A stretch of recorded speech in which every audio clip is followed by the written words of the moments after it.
Hello, my name is Tammy Davis, and welcome to Breaking the Cycle of Disease Management. It's not a very exciting topic, at least for some people, and hopefully if you're here, it's of interest to you.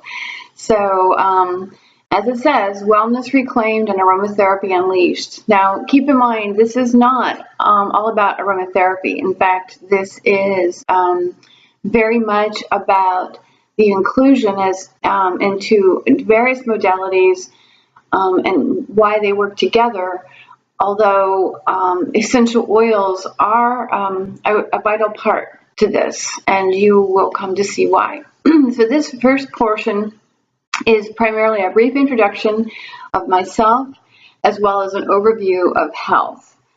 And again, that's probably going to sound very strange to you, but it is just that. It's an overview of health coming from a perspective that we don't ordinarily talk about.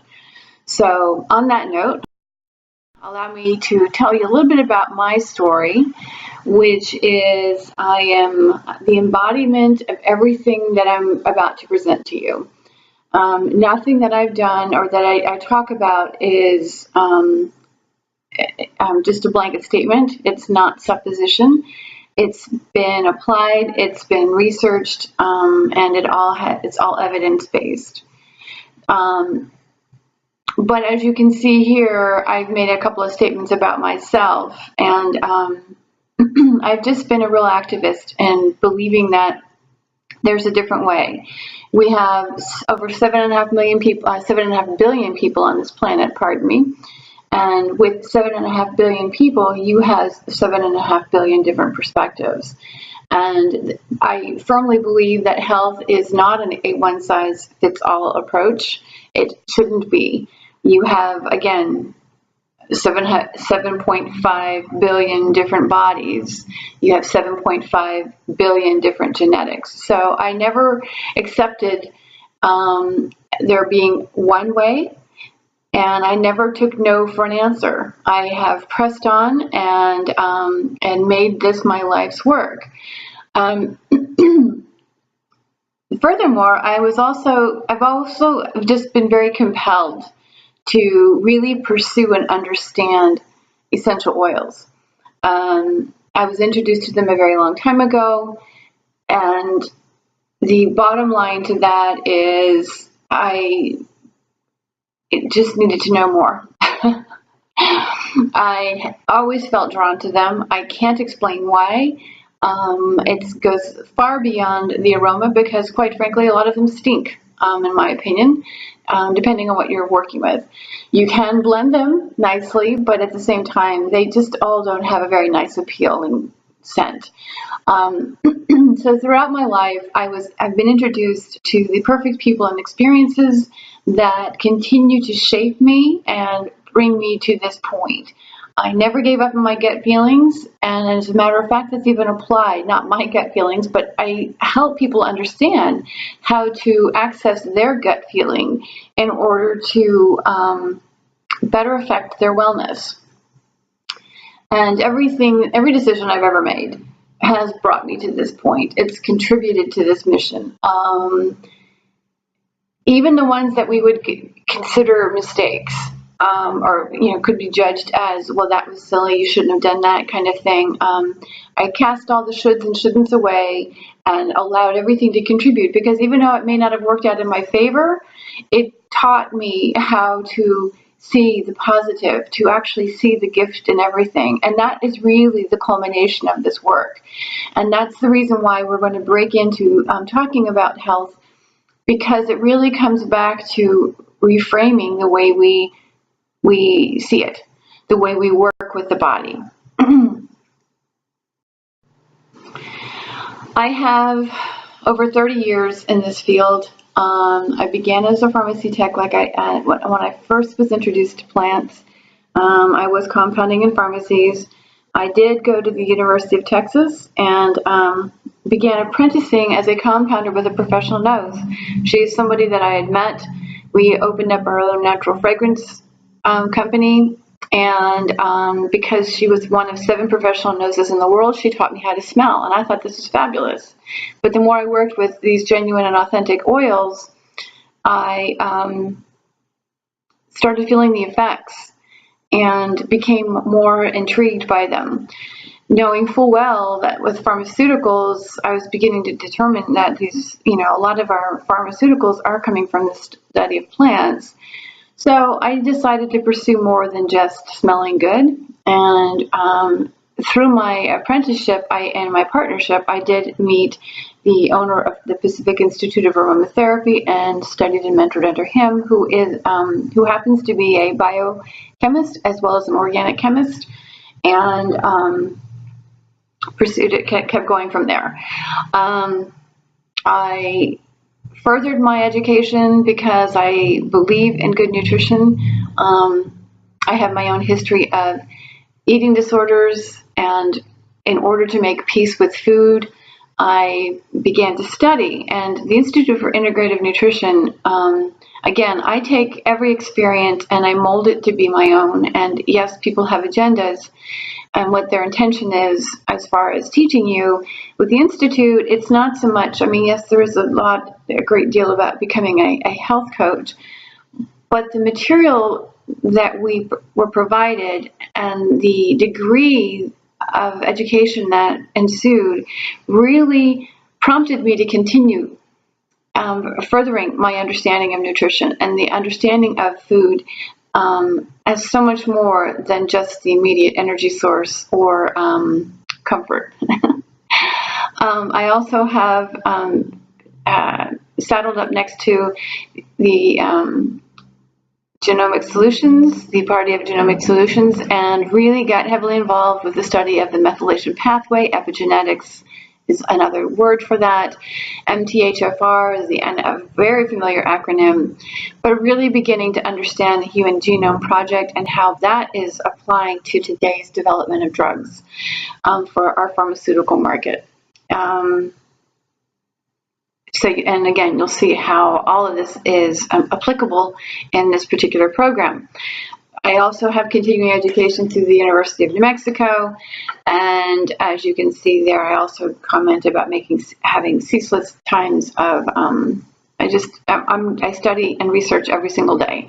When I work with my individual clients, there's never a day that doesn't go by that I don't have to look into something for someone, but it really contributes to the overall work. And as you take this course and we interact with one another, you may find out things that aren't included in here, but I'm happy to share with you because this is a learning, ongoing, organic process.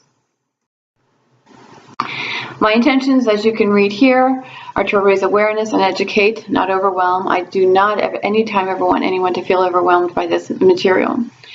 I really want to generate grand discussions because the more we talk and interact, the more we are prompted to ask questions and actually have the courage to ask the questions, the more all of us will benefit.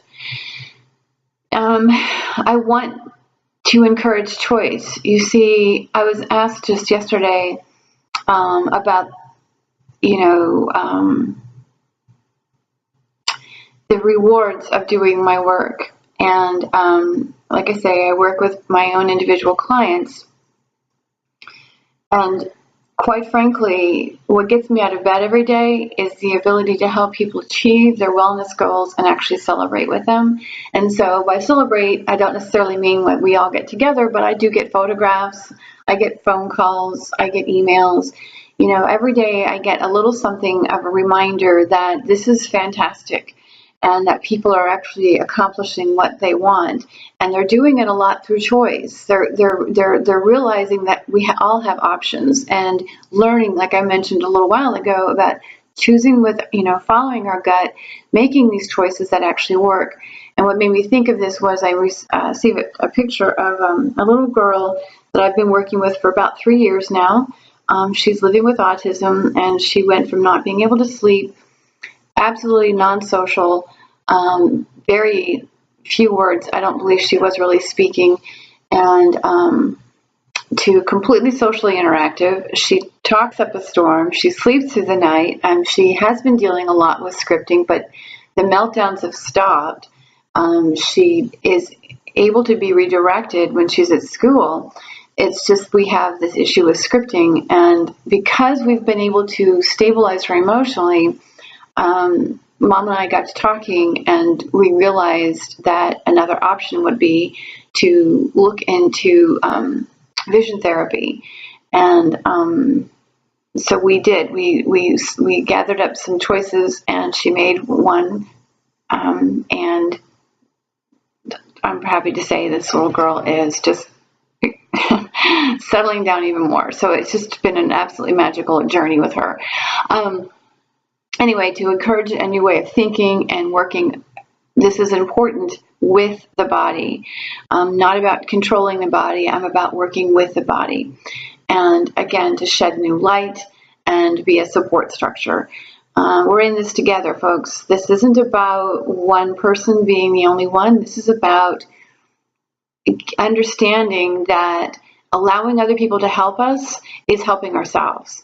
And we're actually giving them a gift because people like to give. You know, I realize how the world looks, but I genuinely still believe in people. And I do know that when we allow others to give to us, it's the greatest gift that we could give to them, because we're giving them the opportunity to contribute, and that makes their heart feel good.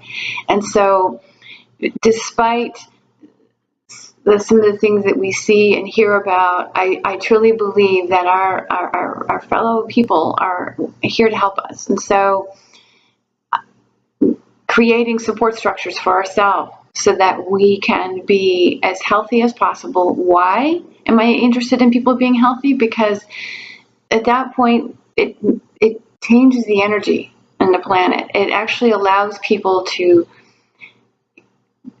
show up. It allows people to fulfill on their desires and feel better.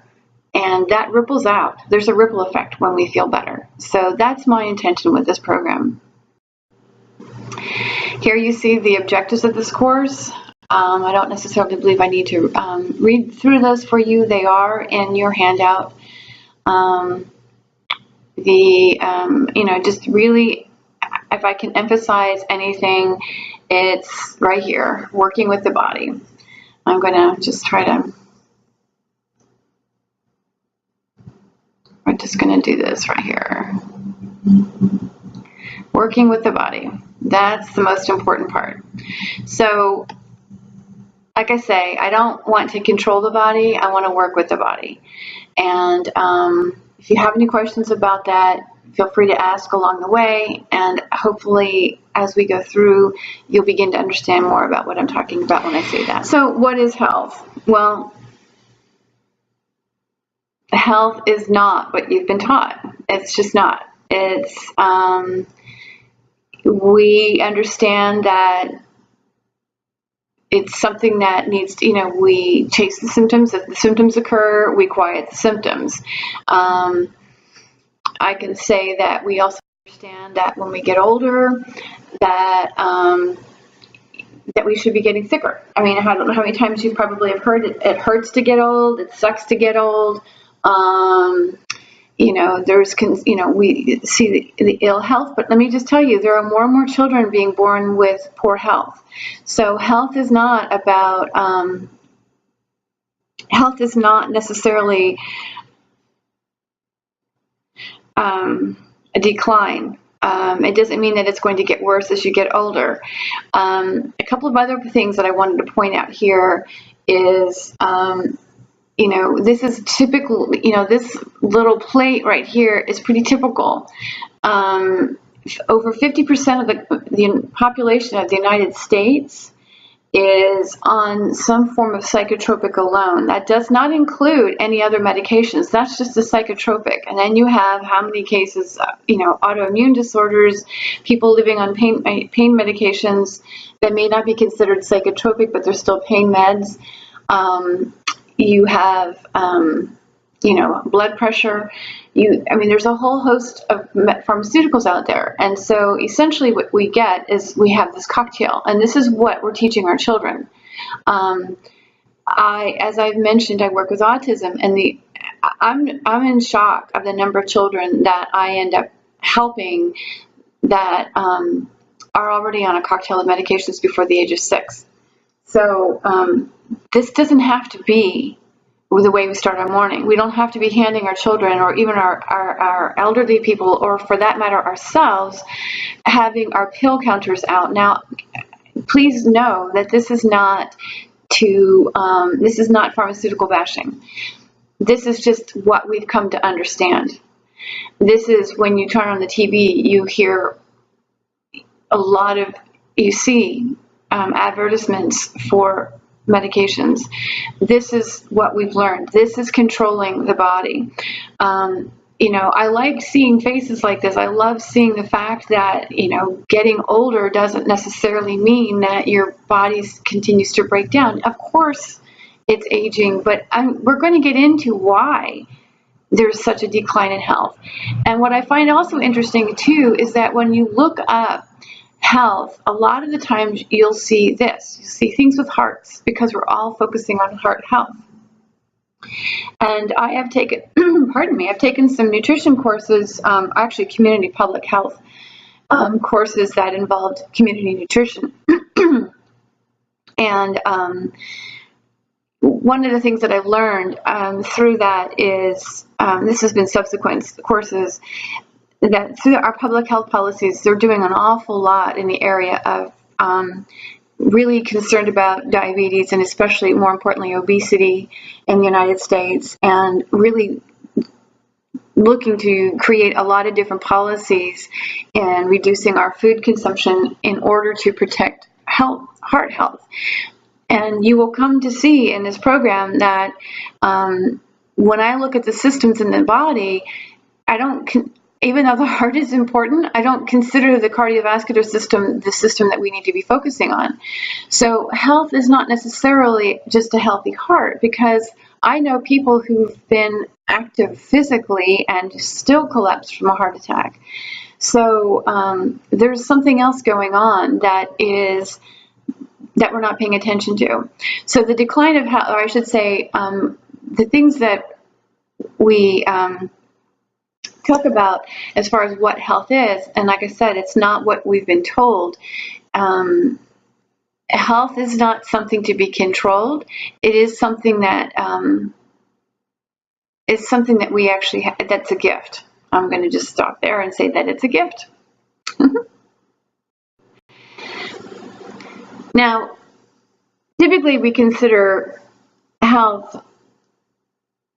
well, let me just say this, that some people base it on how they feel, others base it and also include their appearance. So looking good and feeling good is generally our determining factor for how our health is, our state of health.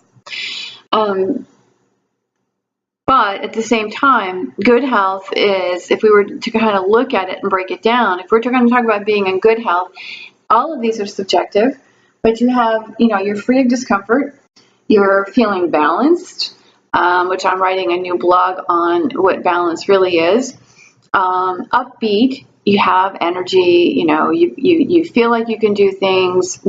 Again, like I said, when you look good, you got to feel good. And I do believe that this is important. But let me just say this, that people on the slender side are not necessarily healthy. Just because you have a slight build doesn't mean you're healthy. But that is one of our determining factors. And there again, it all varies, because I know women who are built like goddesses. They just have these, they're voluptuous, they're gorgeous, and they feel great. So, these figures that we see out there through the media don't necessarily mean that these people are healthy. It just means that their body is a certain size. That's what it means. When it comes to bad health, we realize that, and what I mean by bad health, I mean severe health. You've got people who are bedridden, people who are homebound. I do know that if somebody is on the extreme slender side, sickeningly skinny, we will view them as unhealthy. And at the same time, I've seen people who have been thin and been told, they've been approached and said, you need to gain weight because you look unhealthy. So, it's very interesting to me how we use the size of our body. And again, when I say this is subjective, I mean this with all due respect, because how one person, some people think that, having meat on your bones is a sign of health. This is the way our cultures used to see it. If if a woman was heavier, it was a sign. It was a status symbol. If she was married, the man was taking good care of her and nourishing her. If she was single, it was a demonstration of an ability to bear children. The way our culture has changed and the way we view it. And it's so funny because, like I say, it varies. You can go and sample 10 people on the street and ask them, and they will give you varying ideas on just body shape alone. I've known people who walk, they've got a very awkward gait, and yet will tell you they feel fine and that they're healthy. So that would be probably fall on the in-between category. But like I say, we have these pictures in our mind as to what good, bad health look like. And so it's very confusing. So for these reasons, we have a tendency just to kind of ignore it. We don't pay attention to these things unless we feel bad. So that person who has a strange gait may feel fine today, and tomorrow they may have pain in their back. Now the back will get some attention. So that's what goes on usually. And so that, like I said, we just have a tendency to we just ignore it. And so when you're asked to describe health, people don't talk about being in good health. We'll say, I have a challenge, there's a concern, I've got a problem, I'm sick, all these sort of things. So this is when we get into addressing issues. Also, prevention, very minimal at best, and that's typically when we know something's going around, flu season, or if there's a nasty cold going around, then everybody flocks to the store to get their remedies, to get them and start protecting themselves from actually catching whatever is that's going around. But there again, something bad's about to happen, and so we're trying to protect ourselves. According to the World Health Organization, health is the optimal functioning of the body, mentally, physically, socially, and spiritually, but not merely the absence of sickness or disease. So let me read that again. Health is the optimal functioning of the body, mentally, physically, socially, and spiritually, not merely the absence of sickness or disease. And I want to just throw in there that the size and shape of the body is not an adequate measure of health. At the same time, it's a really interesting thing. I mean, I find my head even becoming very, overwhelmed just with the thought, because I'm very familiar with the fact that the adipose tissue is part of the endocrine system, and if you're putting on weight, fat tissue, then there is going to be easy to say that you have a hormonal imbalance. The same can be said for the underweight, because hormones are needed for building tissue. So, size and shape of the body is not a really good adequate measure. It's more about the function of the body. And we're going to learn here by function. I'm not talking structural function. I'm talking about systemic function. And I'm not talking about the heart. I'm talking about chemical function. So that's a really key piece to this as well. The way the body is chemically functioning is a really big determinant on our overall health. Which brings me down to on our handout where it says disease and disorder. I don't ever like to combine this. I always hyphenate the words, because to me, it's important. Because dis means lack, it's just lack of ease and lack of order. And when I'm looking at it like that, it makes so much more sense, and it's so much easier to wrap my head around.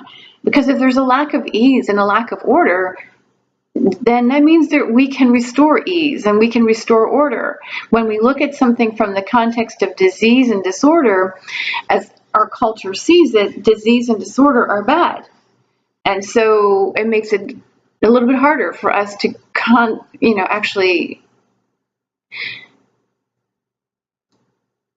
to wrap our heads around getting better. I'll just say it that way. We want to. It's not to say that we don't want to get better. It's hard to believe that we can because we have a disease, or if we have a mental disorder that that's where it's just going to be impossible, that we are destined to having to control our symptoms. And this is the reason why health is not what we've been told. We do not need to control the symptoms. So what exactly is a symptom? Well, as you can see here, I comment on them as being a red flag. To me, they're good. I was just asked earlier today, I've got a client who has a history of, her question to me was, she has a history of when she smells eucalyptus, the eucalyptus makes her nose run, and or a sore throat or a scratchy throat, or she, mucusy. And so she's avoided eucalyptus her entire life for this reason. And whenever she does happen to smell it, she finds it problematic. Well, interestingly enough, I've been working with her, and she wanted to know if the blends that I've provided her actually have anything that's related to eucalyptus. Well, I can tell you straight up, they don't. Nothing that I provided her is has any ketones in it, which are mucolytic, but ketones, as you will find out, are also neurotoxic. So I needed to be careful with that. I was not intentionally wanting to detox her. That is something the body can do for itself, but I did want to support her body. But this was a symptom, and so her concern was that there's something wrong. So I ended up reframing this for her and letting her know that when we get congested like that, that's actually a sign that the lymph system isn't moving. And it's stagnant, and gave her some suggestions on how to move the lymph. Now, I didn't build that into her blends, but that would have been too much. But there's other things that she can do to actually move it. So this is what I mean by symptoms. They are actually something that's very good for us. They are a sign that we typically see as a problem, but yet at the same, and this is where we seek to control, we seek to quiet these symptoms, but really they are an indicator that the body's working in our favor. And in her case, I can't deny the fact that her runny nose isn't, uncomfortable. I mean, she's a 60-year-old woman and having to walk around with Kleenex all the time and having a scratchy throat. Given what I know about her and what she's been through over the last decade or so, she's got a lot going on, and I understand her concern that, oh my goodness, now what's going on? As I explained to her, this is a healing crisis, as any cold would be. And as I mentioned a few minutes ago, it's also an indicator that the lymph system isn't moving properly, because we will store toxins in the fat tissue. And because we are restoring balance to her chemical function, the body's beginning to detox on its own. So the oils aren't doing it. They are triggering a detox process. And her way of doing this, the way her body does it, is through the sinuses and through the head and neck, head and chest kind of thing, kind of like a cold. So I don't want her to stop using the oils, because this is what typically happens: is we get to the point we don't like the symptom, therefore we go find a reason to get it to quiet down. In her case, this was the body saying, I'm working for you, but I need your help to help me get this out. Otherwise, you're going to be uncomfortable. That's pretty much what that's telling her. So like I said, I gave her some indicators, some ideas of what she can do to flush the lymph and in order to relieve the discomfort that she's experiencing. So at any rate, like this is a chemical, as I have on the paper here, when I say that symptoms are a chemical imbalance, and even though I know I'm working with somebody and we're working to restore her balance, she's 60 years old, and she has a pretty significant health history, which means she's got years of toxins built up. She's got years of stress into her, in her system that have affected her system. And even though you can't expect it overnight. I'm just going to say it that way. So she is essentially in a healing crisis, although she's not contagious and she's not truly sick. It's just the body actually flushing toxins, and therefore it's her. Well, I should say it's her responsibility, but it's her choice whether or not she wants to help the body. And in her case, that's what she wants to do. And I just want to say a little bit more on the bottom line here, where it says diseases and disorders are symptoms of systemic chemical imbalance, a healing crisis magnified. That's really what I believe.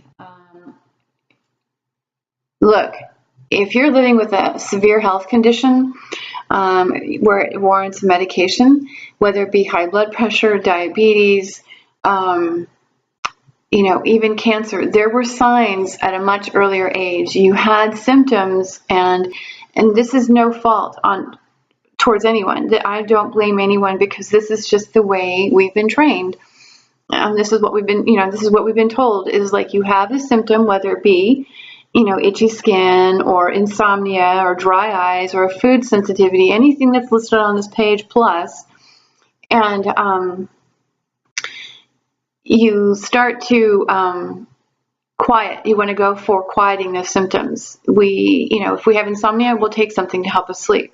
If we have a food sensitivity, we just stop eating it. Or now we have these nutraceuticals on the market that will reduce histamine reactions. So, especially if you're eating food that's got a high histamine count in it. So, we have all of these remedies, if you will, and when we're consistently putting out these little fires, we're not really aware that there's something else going on. We're not focusing on the fact that there's actually something more going on, and that this could potentially lead to something. The same thing is true for addiction.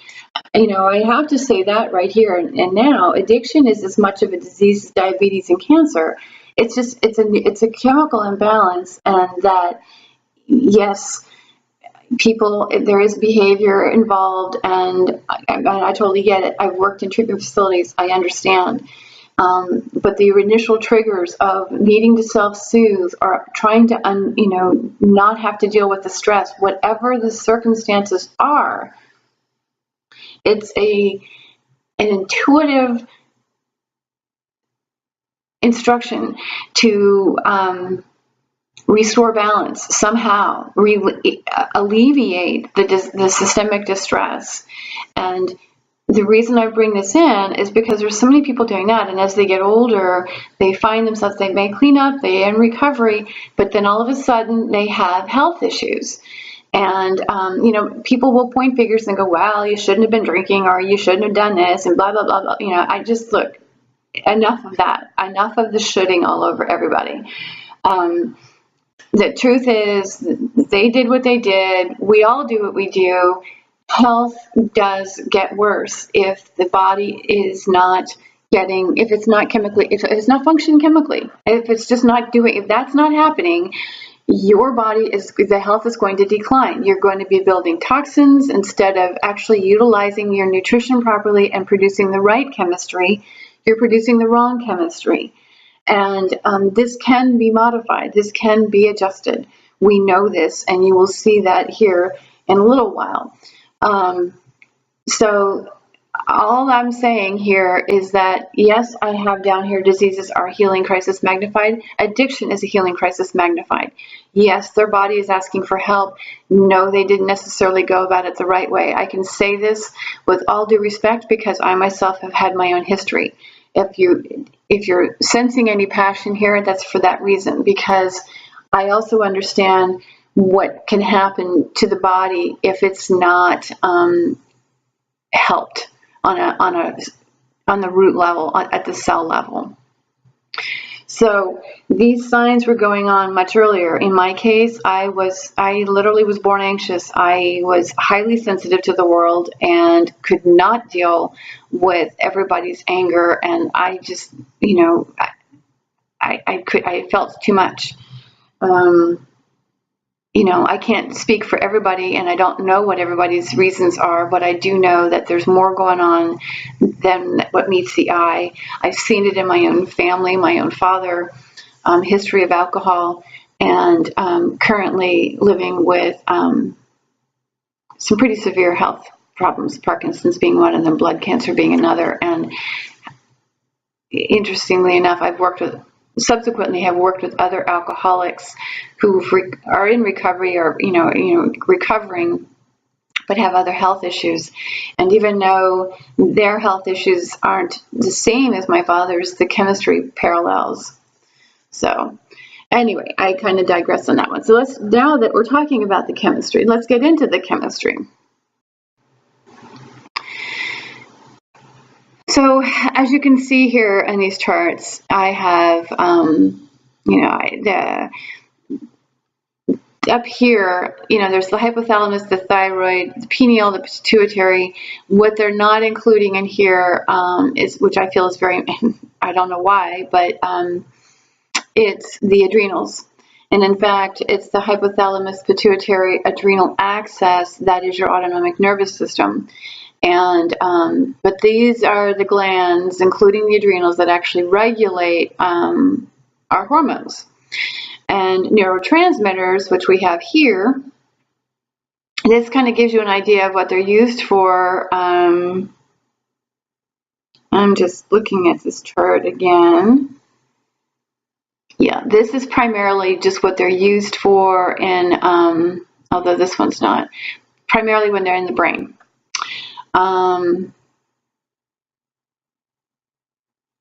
Although the muscle movement is what got me. But anyway, so this is what they do in the brain. When they leave the brain, they have other things that they do in the body.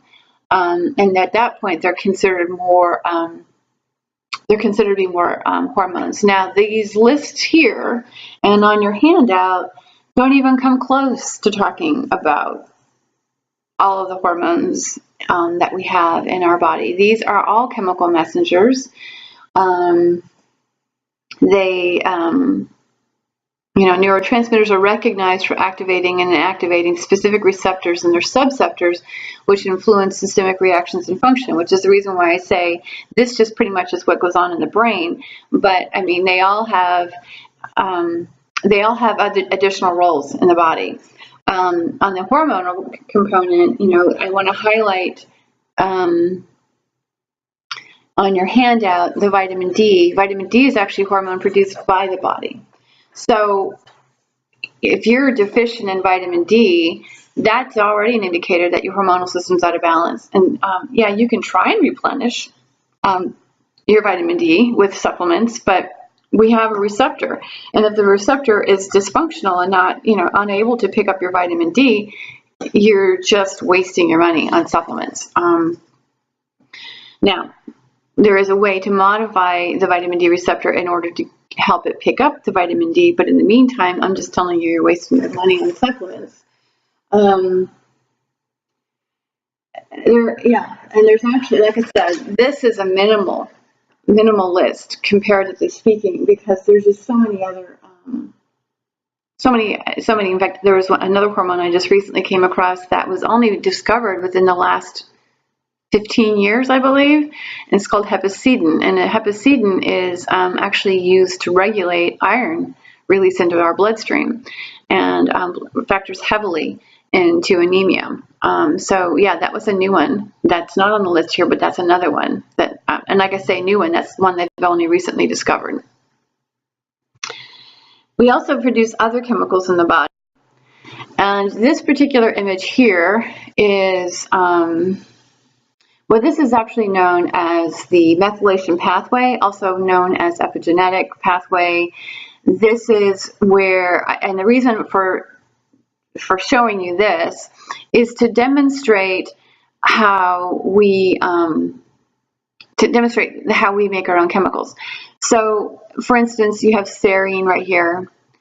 You can get serine in a supplement form, but why bother when you got it right here? You're making your own. In an ideal situation, you're making your own. How about glutathione right here? Yet you're making your own. So we shouldn't need to take it in supplement form. Another good one here is SAMe. So this is what I wanted to demonstrate, was that we actually make our own chemicals. We've got dopamine over here. I point these out. These are neurotransmitters, but you know what, folks? You can actually get these in supplement form. And the point of this is real simple. You take these in supplement form, you are basically telling the body, you don't need to make it. As I said, this is, the epigenetics, the methylation pathway is modifiable. And as we get into this a little bit further, you're going to be able to see the way the DNA can be altered. And so we actually have more opportunity at our hands than we realize. And so when we start introducing an awful lot of chemicals, whether it's in a supplement form or not, there's a reason why it only works for so long, if it works at all. And the problem with that is that if you start to give it something that it can innately make, you're essentially telling it you don't need to make it anymore. So the body's not. There's a biological recognition that it'll begin to realize, oh my goodness, I don't need to do this, and it will inactivate itself. The one thing I want to talk about here, just briefly, is that these chemical messengers, the hormones and the neurotransmitters, as I said, they have roles. Well, some of their roles, angiotensin, for example, or I can even use the hepcidin. But the angiotensin has a receptor as well. And when that receptor is constantly activated and flowing, it actually disables the body's ability to assimilate or break down rather gluten and casein. We actually have a gene for that. But my point is that our very own chemistry deactivates a certain function. And the reason why that is occurring is because the angiotensin 2 receptor is used in the modulation of our fight or flight response. So essentially, if your angiotensin 2 receptor is constantly on, constantly activated, that means you are in a chronic state of stress. And that would be the reason why you can't break down gluten and casein, because you don't have time to sit around and eat. You've got to be on the run. You need to be able to eat and go. And that's the instinctual aspect to what we're living with. Is it functional? No, not in the least, because what you have then is you've got high blood pressure. You have people who can't break down gluten and casein, which runs into the stimulation and the production of antibodies, which now leads into what appears to be autoimmune disorders. So it becomes a mess. But that's my point, is our genes are activated and inactivated by our very own chemistry.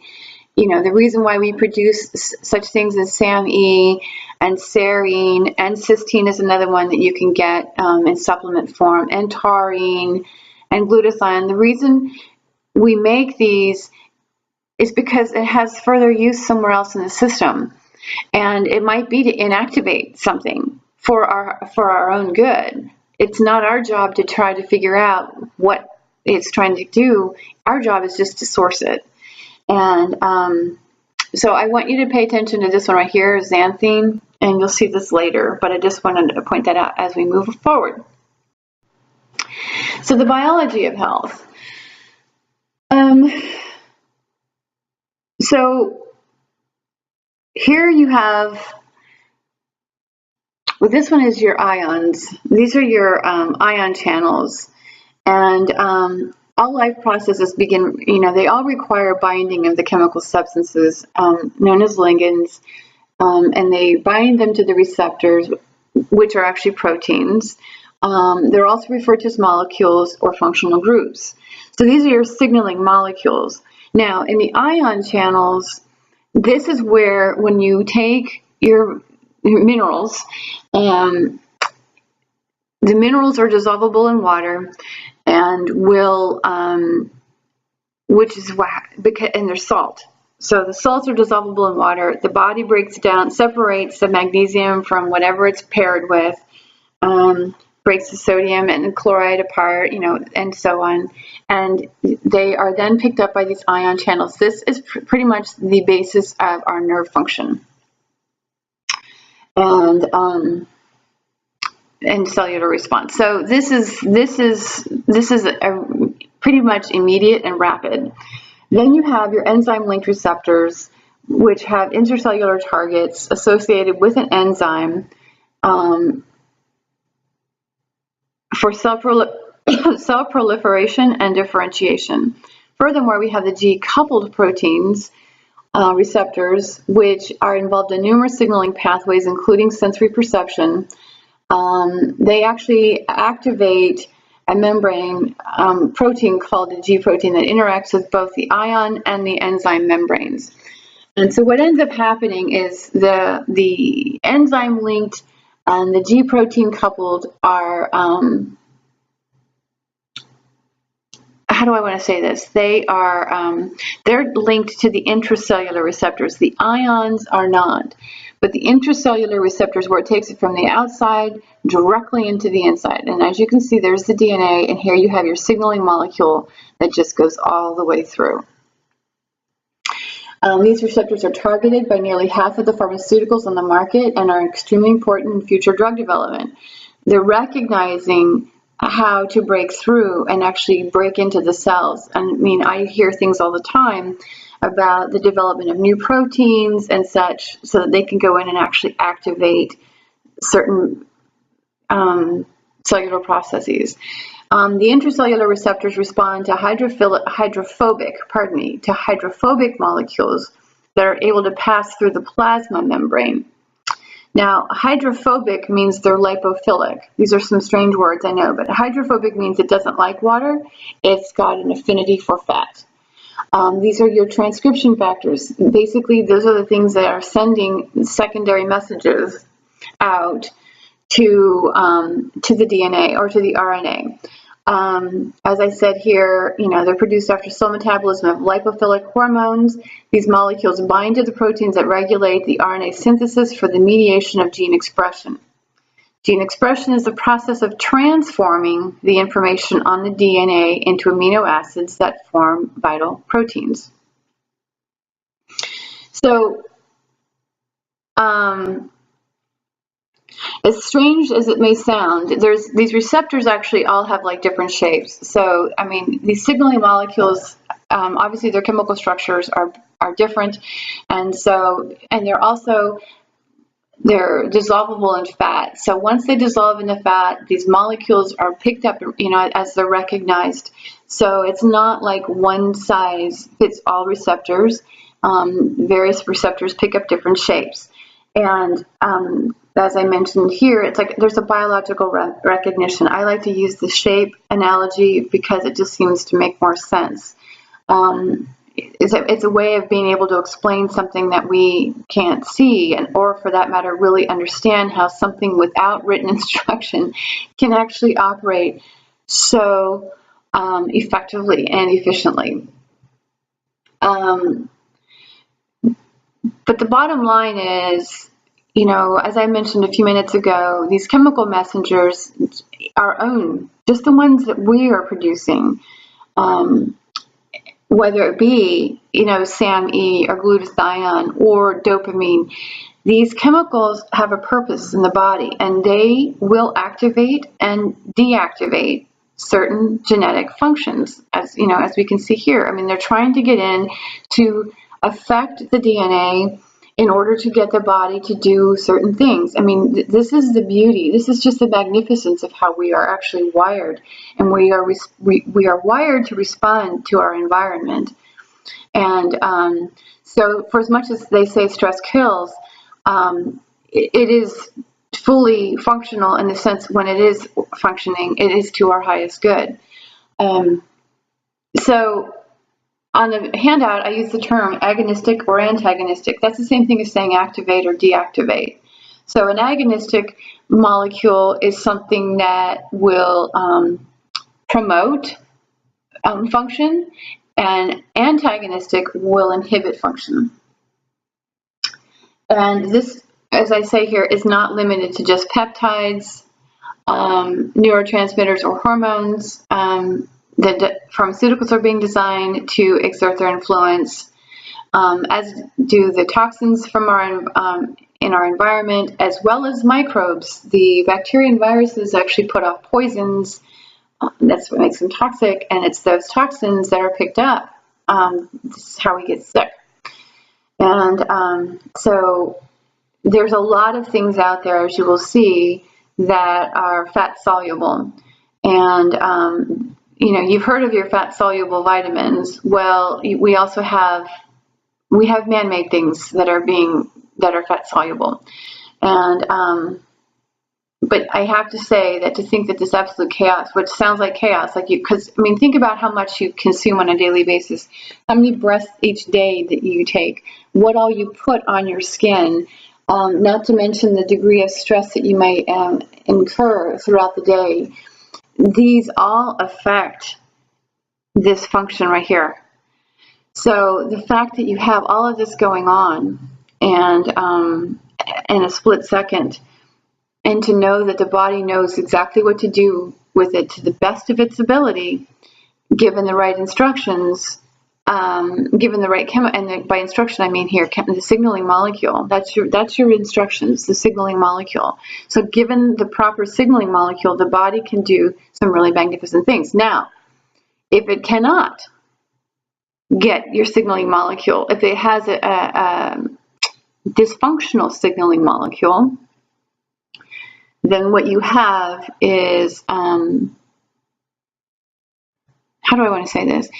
If you have a signaling molecule that is not to your benefit, maybe it's a microbe from a bacteria, say, or maybe you did walk through some pesticide and it affects you, your body automatically kicks in. It's not like there's a wisdom to it. There's a biological recognition. So even though it may have picked it up, it recognizes it as a toxin and will begin to change. Okay, so remember, I said our chemistry is designed to activate and deactivate itself.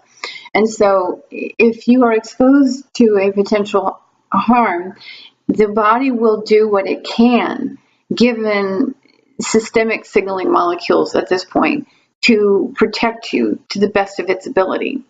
So there's an immediate reaction within the system to begin to offset what you've encountered. Depending on the severity, depends on what will determine the outcome.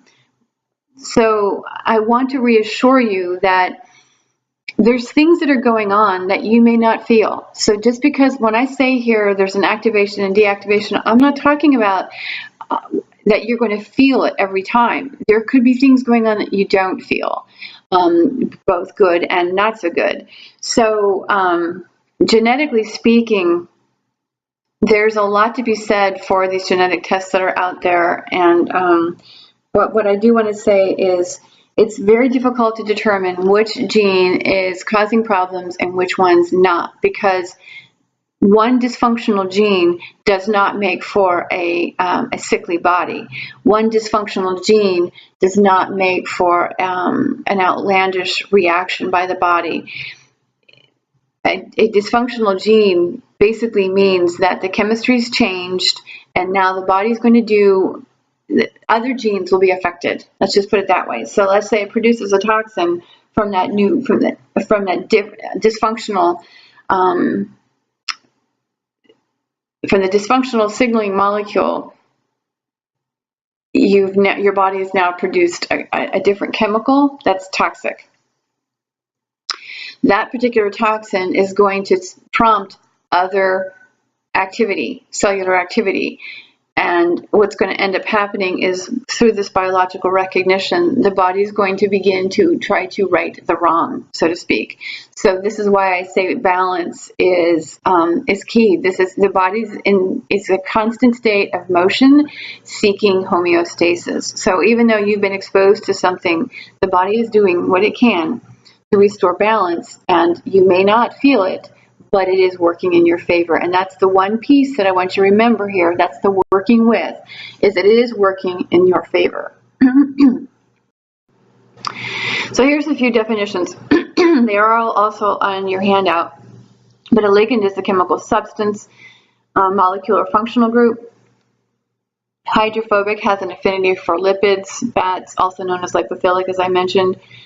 Your transcription factors, they synthesize the nucleic acid, typically the RNA, using an existing nucleic acid, typically DNA, as a template, thus copying the genetic information in the latter.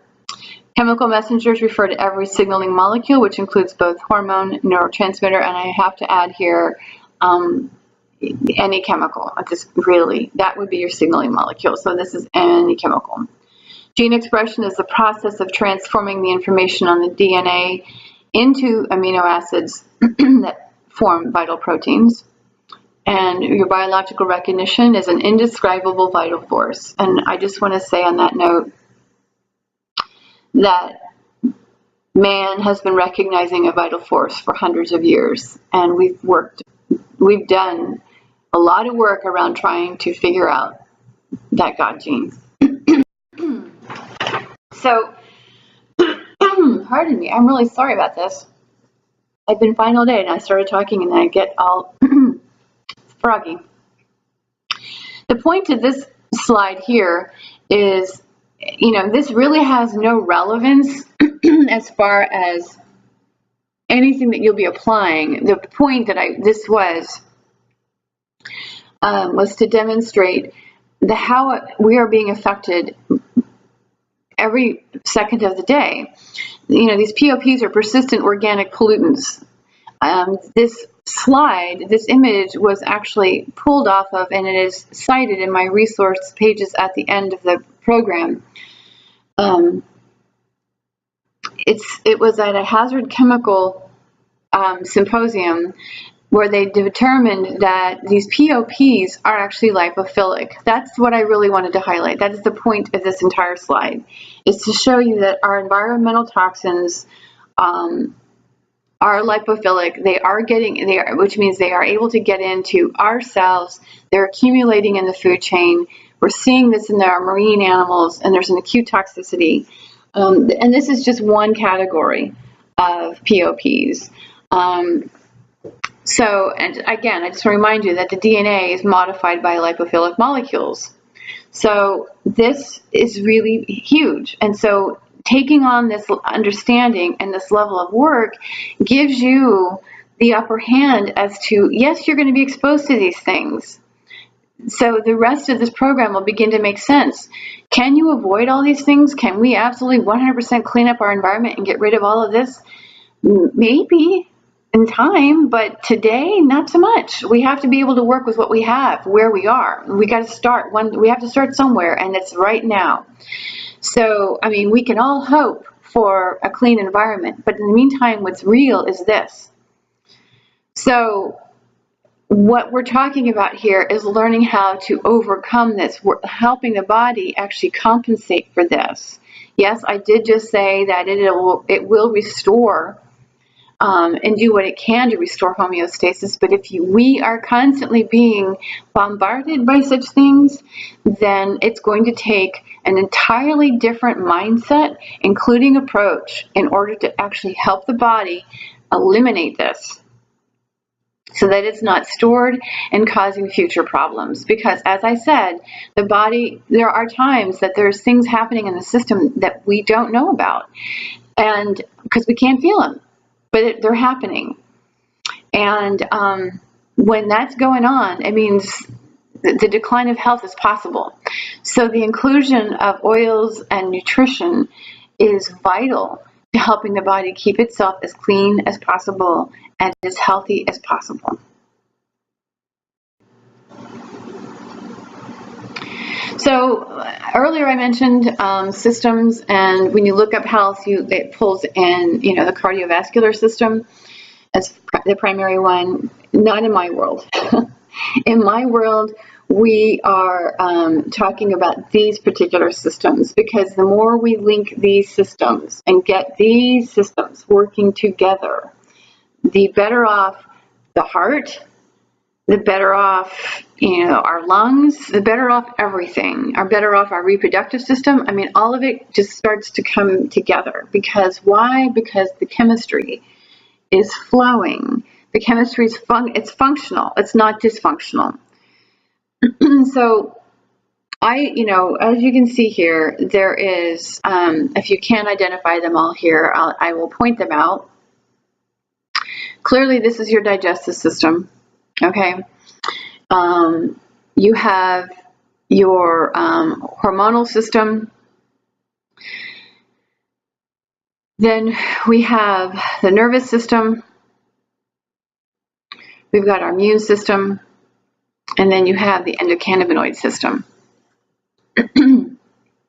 Now, in the immune system, we have two aspects to that. There's the innate, which is our immediate protection against threats that are going around, those circulating flus and, bacteria and whatnot. Then there's the adaptive, which is the one that releases antibodies, that is more prevalent in the more chronic health issues. We all know what the nervous system is and does. We are pretty familiar with the endocrine system, the hormonal system. Like I said to you earlier, though, adipose tissue, which is part of the endocrine system. Our fat tissue, which is, and it's clearly not listed on here, is part of our hormonal system. Endocannabinoid system, one that we don't normally talk about, one that's only been really talked about and really discovered in the last few decades, and has a very integral part with the, I guess I could have put autonomic nervous system in here, but that pretty much, that's your nervous system and your endocrine system combined. The endocannabinoid system plays heavily into the hormonal system, into the immune system, as well as the nervous system. So these all are interrelated, they all interact, and of course it begins right here in the gut. But keep in mind, when I talk about digestive system, I'm also talking about the way cells assimilate nutrients. If it's not happening here, the cells can't do it. But then again, the genetic defects that we know exist will actually inhibit the effective use of nutrients on a cell level. So getting the body to actually, number one, break your macronutrients down, and number two, assimilate your micronutrients is incredibly important to getting the rest of this to all work together.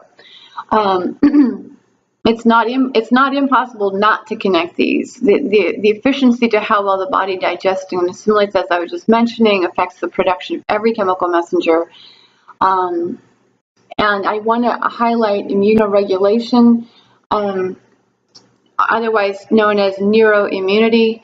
Low vitamin D is linked to autoimmune diseases. As I mentioned earlier, low vitamin D is an indicator of a hormonal issue.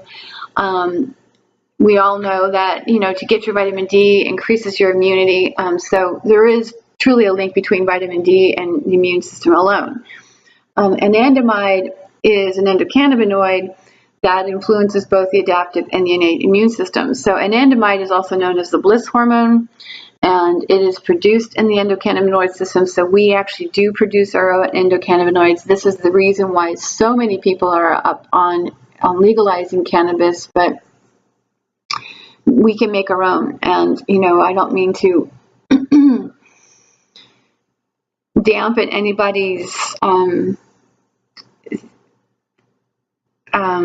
work, movement, activity, activism.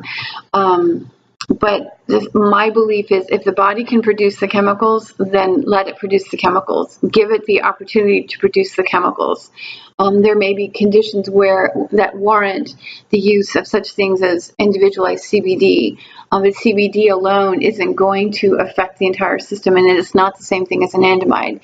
THC, as a fatty acid, before it's cooked, does not have psychoactive effects, and it has more of an effect on our neuroimmunity than CBD does. And it's got a similar effect as anandamide, but we can stimulate the production of anandamide through the foods that we eat. So that's the reason why this is in here. As you know, histamine is released when the immune system identifies a threat. Another thing that came to my to the forefront the other day was I mentioned a little while ago that dopamine and serotonin and all the other neurotransmitters also have a role in our immunity. And I'm sorry I didn't flip it fast enough, but estrogen activates a number of immune reactions. Something that, like I said, that came to mind the other day is that and it came up for a client, macrophages, which are they are natural killer cells from the innate. They trigger the adaptive immune system, and as well, when macrophages are in abundance, that's where leukemia could come in, other blood cancers, or just anemia, because excessive macrophages will actually continue the production of hepcidin, which is the hormone I mentioned to you, thereby inhibiting the release of iron into the bloodstream. Now you've got anemia. What we do know is that through the activation of the D1 dopamine receptor, that you can stabilize macrophage production. So, so dopamine keeps the innate immune system in check. So that was the point to that. I just wanted to really emphasize, again, neuroimmunity, immunoregulation. It's huge. It's absolutely huge. And this is, again, the reason why chemical function is the most important piece from my perspective as far as restoring health. When we link health conditions, there's quite a bit I've listed on your sheet here.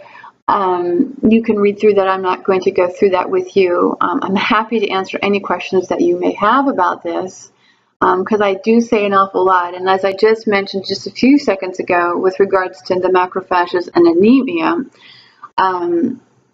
there again, you have an entirely different, you've got different health conditions going on. I mean, this woman is actually living with anemia.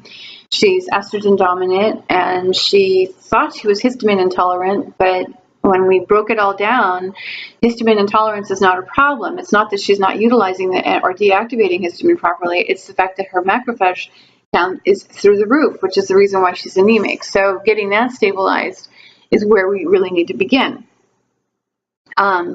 So, just linking all of these health conditions. Oh, by the way, she also has PCOS and fibroids in her uterus that render her she's about 10 weeks pregnant. So, again, different health conditions all tied to basically the same chemistry. Oh, and mind you, she has a history of alcoholism. So yeah, it makes absolute sense, because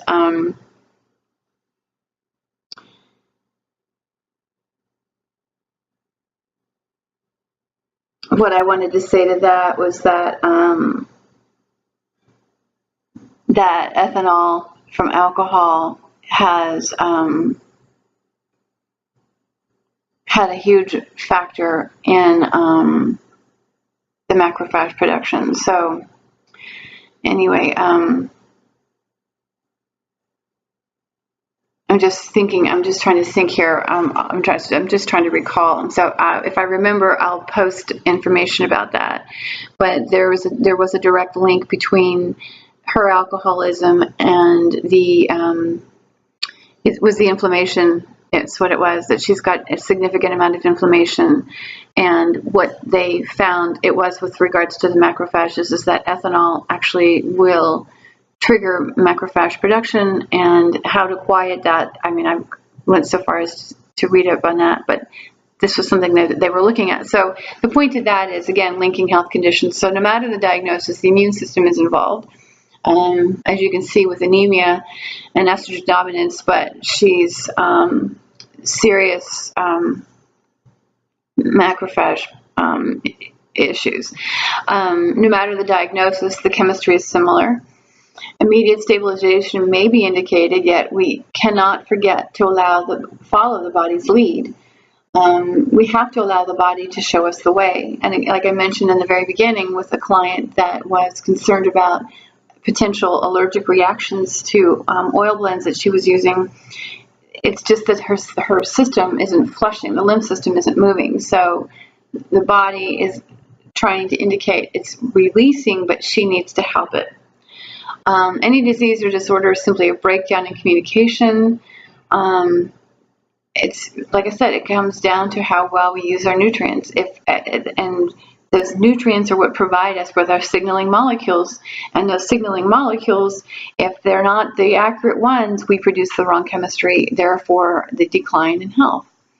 Dysfunction is not bad. It's an opportunity to correct and heal, which is the reason why I typically hyphenate disease and disorder. The lack of ease and lack of order is an opportunity for us to assess and move forward. So when you are having problems, it really comes down to reinventing the relationship you have with your own body. And it's all a matter of perspective. It's really just what you choose what you want to see is really what it comes down to. We have at our disposal every moment, and we have every opportunity to see what we would like to see. So we can see disease and disorder and dysfunction as bad, or we can actually look at this and say, there's something bigger going on here, and see it as an opportunity to really not only help yourself, but teach your children, teach the young people around you how to do this. It's time to be handing our young population effective tools for being healthy and strong and being able to thrive, regardless of the turns that this world takes. You know, having every opportunity at their disposal.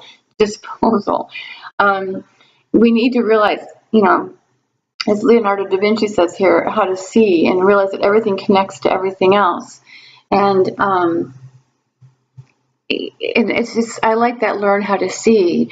I've been watching this program right now called Mozart in the Jungle, and it's really great. I am a big music fan, and one of the things that was said last night in this show that I saw last night was they were walking into, these two young ladies were walking into a room, and they were talking, this one girl was talking about perspective, and it's just really what we want to see.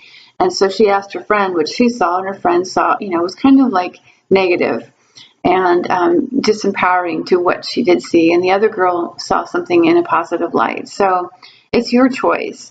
And that's the reason for this program, is to really help redesign your view.